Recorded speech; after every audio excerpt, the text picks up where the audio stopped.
À la suite d'une initiative d'organisation de la société civile, le traité sur le commerce des armes a été adopté en 2013 et il est entré en vigueur en fin 2014.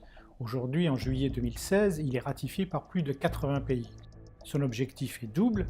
Premièrement, instituer les normes communes les plus strictes possibles pour réglementer ou améliorer la réglementation du commerce international d'armes classiques. Deuxièmement, prévenir et éliminer le commerce illicite d'armes classiques et empêcher le détournement de ces armes. Depuis 2014, le GCSP, avec ses partenaires du réseau du TCA et grâce au soutien de ses bailleurs de fonds, Nations Unies, Suisse, France, Francophonie, etc., a entrepris de renforcer les capacités des fonctionnaires civils et militaires appelés à intervenir dans la mise en œuvre du TCA.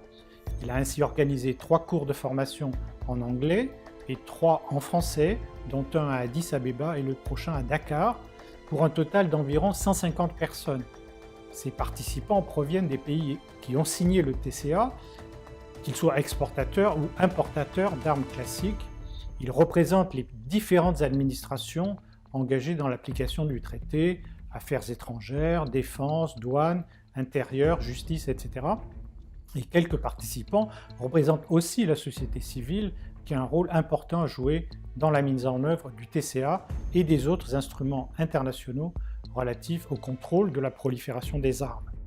Les cours du GCSP offrent aux participants l'occasion d'améliorer leurs connaissances et leurs compétences grâce à l'intervention d'experts de renommée internationale, mais aussi d'échanger et de comparer leur propre expérience avec des homologues venus des pays les plus différents.